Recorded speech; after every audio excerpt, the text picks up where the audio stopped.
Hello and welcome to Exolon on the C64. As you can see, this came out in '87, released by Hewson, and I think it was not the first game by Raphael Checo, but the the first game in the Checo Nick Jones tag team series of games, where Checo would do the Spectrum version and Nick Jones would do the 64 conversion. And they did quite a run of games together, including Cybernoid and Stormlord.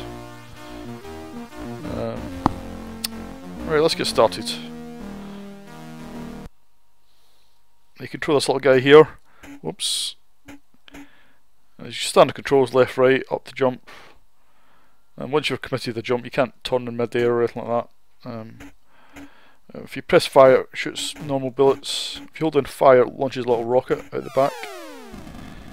And if you look at the bottom left, you can see the ammo and grenades. There's a limited supply, so you can pick them up as you go along the game. Oh, I've just lost a life. Yeah. It's quite a hard game in some respects, but the aim of the game is just to cross, I think it's 100 zones, 25 at a time. It's basically 25 in each level.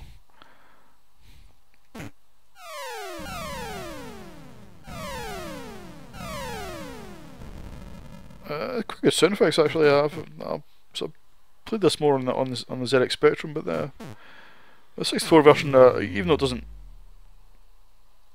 maybe look as nice as the Spectrum version, it sounds quite good actually.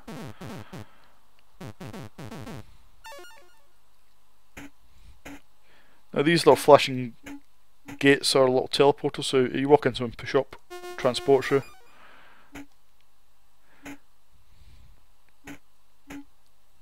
Once you've passed the screen, you can't go back.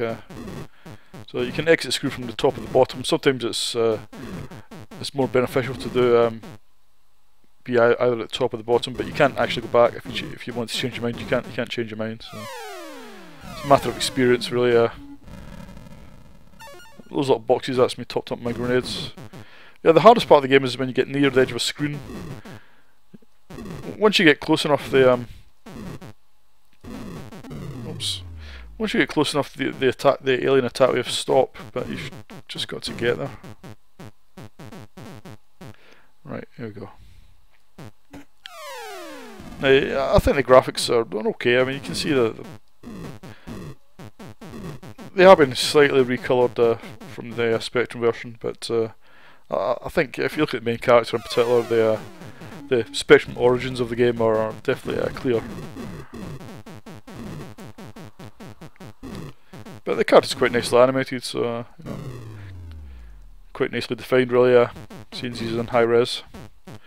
Although it looks like he's wearing a skirt or something. I'm not quite sure what that's about. Maybe it's a cult. Maybe it's Scottish. Yeah,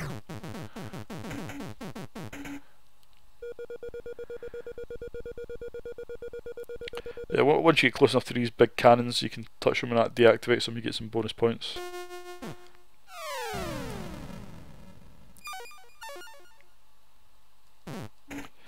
Now you start the game with 9 lives, which sounds like a lot, but you lose them pretty fast. There's quite a bit of pixel perfect jumping in some of these higher areas. This is a homing missile, you've got to time this correctly. Then blow up the sensor. That stops the missile now.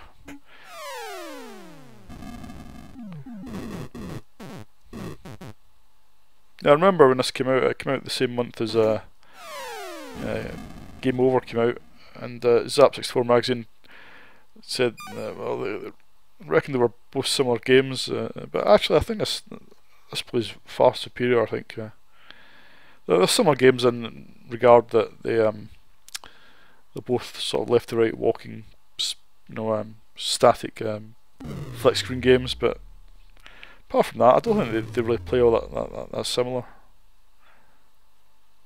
This is definitely a more full-on action.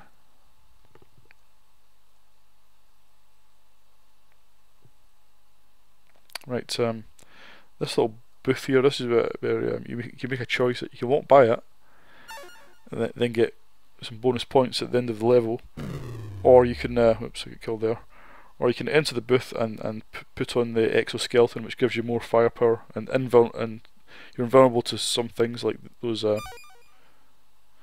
green pistons. You can walk through them now.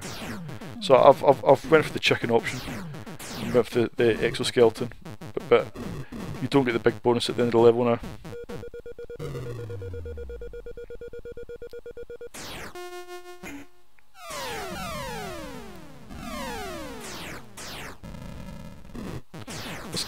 There's the odd bit of slowdown, but I mean even the Spectrum version had lots of slowdown. But I think the Spectrum version had a bit more action on screen. But there's still plenty of action on screen on the 64 version, to be fair. Right. Well, there we go. Oops, I can't do. Right, well that was excellent for you. That's quite a decent game actually. Quite enjoyed playing it. It's very hard. I mean, I only got to zone 18 there, I think. It took you a long time to get to zone 100, especially as the game gets harder as it gets further in. What am I going to give it? I think it plays quite well. I'll give it 7.5 out of 10, I think. Because you know, it's a little difficult, but that's the only flaw I could find in the game. Yeah, it's a pretty good game, and equally as good on the Spectrum, perhaps even better on the Spectrum, but the 64 version is okay.